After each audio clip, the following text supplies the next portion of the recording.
শুনুন না, একটু শুনুন। হ্যাঁ বলুন, কি বলছেন? বলছি আপনার ফোনটা একবার হবে, আমি একটু ফোন করতাম। আচ্ছা আচ্ছা, ঠিক আছে, এই যে ধরুন।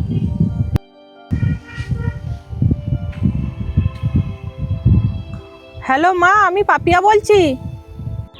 হ্যাঁ বল, ফোন করছিস কি করতে? মা 1000 টাকা পাঠাও না, আমার খুব দরকার আছে।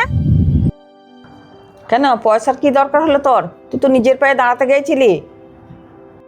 মা আমি যেটা ভেবে এসেছিলাম, ওরা সব কিন্তু চিটিংবাজ। একরকম কথা বলে আমাকে নিয়ে এসেছিল, ওরা কিন্তু আমাকে কোনো কাজ দেয়নি। ওরা চিটিংবাজ হোক আর যাই হোক, পয়সা পাঠাতে আমি পারবো না। আর তুই যেখানে গিয়েছিস সেইখানেই থাকবি। তাহলে মা আমি এখানে কি করব? তুই কি করবি না করবি আমি জানি না কো।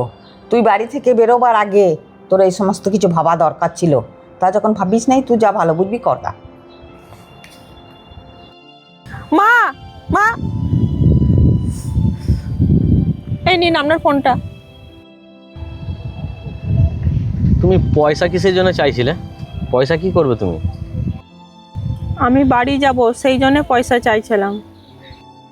তাহলে তোমার বাড়ি কোথায়? এখানে বাড়ি নয় তোমার? না স্যার, আমার এখানে বাড়ি নয়, আমার বাড়ি বীরভূম। আরে তা তোমার বীরভূম বাড়ি, তা তুমি মেয়ে ছেলে এখানে কি করছো? আর তুমি যে পয়সা চাইছিলে, পয়সা দিল তোমাকে তোমার মা?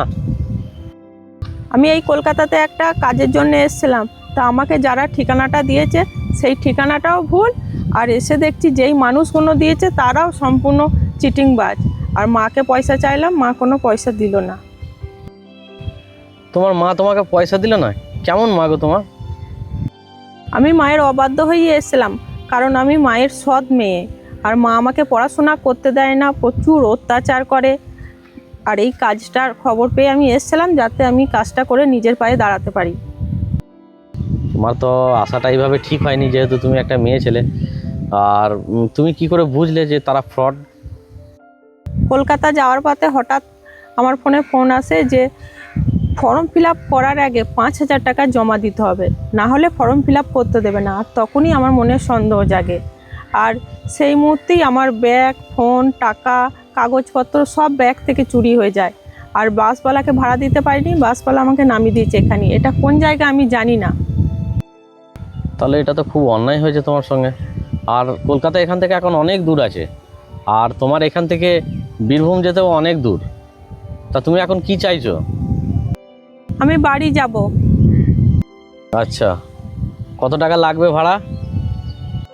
500 টাকা দিলেই আমার হয়ে যাবে। আচ্ছা বেশ, ঠিক আছে।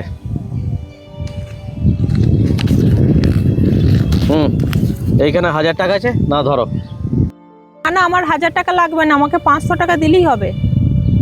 আরে রাখো রাখো, 500 টাকা তোমার যাওয়া হয়ে যাবে। আর 500 টাকা দিচ্ছি, কিছু কিনে খেয়ে নেবে। কিছু খেতে হবে তো, কিছু খাওনি তো মনে হচ্ছে। নাও ধরো ধরো। আপনাকে অসংখ্য ধন্যবাদ। আরে না না, আমাকে ধন্যবাদ জানানোর কিছু নেই। তুমি যে বাড়ি ফিরে যাবে, আমি তো যা ব্যবহার দেখতে পেলাম তোমার মায়ের ফোনেতে, তুমি এই পরিস্থিতির মধ্যে পড়েছো, তাও 1000 টাকা তোমাকে পাঠালো না গো। তাহলে বাড়ি গিয়ে তোমার সঙ্গে কী অবস্থা হবে সেটাই আমি ভাবছি। বাড়ি গিয়ে আমার মা আমার সঙ্গে আরও খারাপ ব্যবহার করবে। তাহলে ওই রকম পরিস্থিতিতে তোমার পড়াশোনাও হবে না, তুমি জীবনে কোনো উন্নতিও করতে পারবে না। ওই বাড়িতে থাকবে, থালা বাসন মাজবে, মায়ের কাছে মানে 2-4 কথা শুনবে, আর ওইভাবেই থাকতে হবে। কি চাও তুমি বলো আমাকে?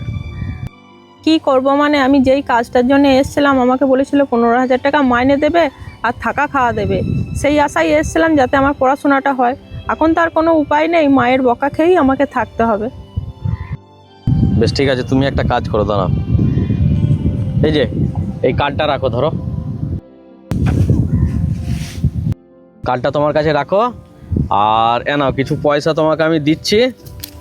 হ্যাঁ না, এটা তুমি আজকে খাওয়া দাওয়া আর একটা হোটেল ভাড়া করে নেবে, ওখানে থাকবে। আর ওই যে কার্ডটা তোমাকে দিলাম, তুমি কালকে চলে আসবে ওই কার্ডের ঠিকানায়।